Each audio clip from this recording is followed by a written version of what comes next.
Hi everyone, hope you're doing well from wherever you're watching this channel, depending on your time zone. Now, yesterday, the Chama cha Kazi Party leader Moses Kuria had promised Raila Odinga that he's going to name the 42 aspirants in Azimio la Umoja in Mount Kenya region who are avoiding to put on Raila Odinga's photo on their campaign posters, banners, and billboards. And today, KURIA has released the list of the 42 aspirants. The list is out. And if you check on that list, it's like all the governors, members of parliament, women rep, just everyone is not putting Raila Odinga photo on their campaign banners or billboards. Like number one, if you check number one, we have Dr. James Nyoro, Governor Kiambu. You go to number 10. Number 10, we have Jamle Kamau, Governor Muranga. You go to number 17, is also a governor, Nyeri, that is Ephraim, current senator. You go to number 25 on that list, Charles Kibiru, Governor Kirinyaga, competing with Anne Waiguru. And if you go to number number 34, we have number 34, Lee Kinyanjui, Governor Nakuru. You got number 35, Nderitu Mureithi, Governor Laikipia, and the chairman of Raila Odinga's campaign. So the list goes on and on. That means that there are some aspirants in the Mount Kenya region who up to now are not comfortable to use Raila Odinga image in their campaign. Of course, this is not lies. It is true, because some time back, Raila Odinga was in the Mount Kenya region to sort out on this same issue, where again, these aspirants were complaining about lack of campaign funds.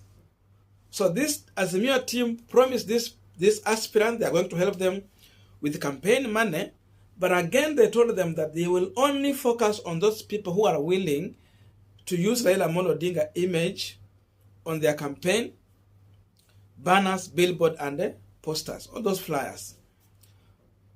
So that is true. But the question we are asking ourselves here, Moses Kuria is not in Azimio. Moses Kuria is in Kenya Kwanza. He's also a party leader and a person of interest in Kiambu politics. He wants to run for the governor. So why is he concentrating more on Azimio politics and not where his interest is? That is the question we are asking here. We will try and answer, but before we go deep into that, a quick request. You might be watching this channel, but you are not yet subscribed. So my humble request, please consider subscribing so that any other time, once we release a video like this one, you will always get notified. Again, to all our 10 subscribers and anyone who drop comment, I must say thank you so much for your unconditional support. Again, I'm requesting you to give this video a thumbs up so that YouTube can recommend our video to more viewers. Back to our discussion. Now, why is Moses Kuria comments coming at a time when Azimio la Umoja is busy looking for a running mate for Raila Odinga? Now, there is one secret here. As of now, we understand most of these Mount Kenya aspirants are not comfortable to use Raila Odinga image because they still believe that Raila is not that much welcomed in Mount Kenya or received well in Mount Kenya region, though the ground is accepting Raila. The truth is that once they have settled on the running mate, and it happened that that running mate will come from Mount Kenya region, then I want to tell you, all of these people Moses Kuria have mentioned here, these governors, members of parliament, MCS, and the senators, they are going to comfortably use Raila Odinga image and that running mate image on their billboards, flyers, and posters. Let's assume it's going to be Martha Karua, because watu wengi ni kama wanashabikia Martha Karua. These people are going to comfortably have Martha Karua and Raila Odinga on their posters in their campaign in the Mount Kenya region. Why? Because one of them is on that ticket. Same thing to William Ruto's side, because William Ruto will be on the ballot and a running mate will be coming from Mount Kenya region. That group will also be using that ticket in that way. So that could be one of the issues these people are waiting for. And in case Azimio is going to take this path, then this is going to be one of the breakthrough into Mount Kenya politics. After that, Moses Kuria will have nothing to talk about. Again, another issue that Moses Kuria want to paint out is the issue of putting Raila Odinga like someone whom the Kikuyus are not willing to accept as of now. That's why even those people who are supporting Raila Odinga are not comfortable with Raila Odinga photo. And this is a perception he wants to continue to create so that it can work in the interest of his presidential candidate, William Samoei Ruto, and secondly, to work in the interest of the Chama cha Kazi aspirants in the Mount Kenya region. That is what he's looking for. And for those people who are from Mount Kenya region, if they will see that we have aspirants who are with Raila, but they are not comfortable to put his photos on their flyers. But we have aspirants who are from William Ruto, are comfortable with Ruto, and even putting on Moses Kuria photo because he is a party leader. So for them, they are going to take it like, these people don't believe in the candidate they are selling to us. And those who are comfortable to use the photos are the ones who are believing in the candidate that they are bringing to us. So in that way, of course, Moses Kuria want to sell Chama cha Kazi, and they want it to win. Kuria want to become the Kiambu governor. He has the certificate, and angoja tu kupeleka kwa register of political party.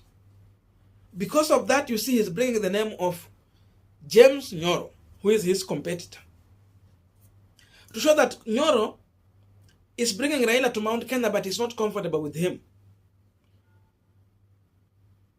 But for Moses Kuria is coming in with William Ruto, and for that reason, the people of Kiambu should vote with Moses Kuria and make him the governor and not James Nyoro.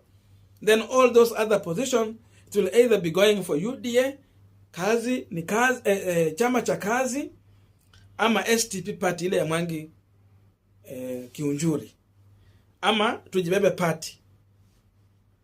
So this is the main agenda Moses Kuria was driving, and he was making sure that he's bringing it out before they settle the issue of a running mate, because they know what is going to happen after this.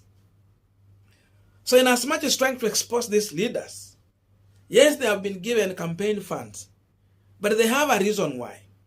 Because even what matters more for Raila Odinga in Mount Kenya region is to have those more elective seats so that even Azimio can have either enough numbers or a super majority. And when it will come to decision making, they will comfortably do that without necessarily going to a handshake or looking for help from the other side. So numbers matter. So again, exposing all these aspirants, Kuria want to show Raila Odinga and Azimio side that these are your betrayers. They are betraying you. And again, back to Mount Kenya, he want to paint a picture like these guys who are in Azimio are betrayers even to the community. The community is voting with Ruto, but they are betraying us. That's why they're not comfortable to have anyone else's photo, but their own photo, and campaigning for themselves rather than campaigning for Raila Odinga. So it's just to expose the betrayal. So you demean these leaders. And if you demean them and you show the betrayal in them, then of course their opponents are getting more chance and something to talk about. Number 3, Moses Kuria, of course, he has not been making news. So he's looking for a way to make news so that he become the topic. You know, KURIA like to be in the media, whether positive or a negative way. What matters for him is to remain active in the media. He wants people to talk about him. Because of that, he has to try and bring something out. And the media will pick it. Then after that, Moses KURIA is going to be part of the topic. So because of that, that's why he's bringing this out. I don't know what to think about this, but what I'm believing, a running mate selected from Mount Kenya region is going to be a big plus and a huge input to penetrate in Mount Kenya region. These people will be comfortable with that. I don't know what to think about this, but we can have a continuation of this conversation through the comment section. Thank you so much for listening to me up to this far. May good God bless you and see you in our next video.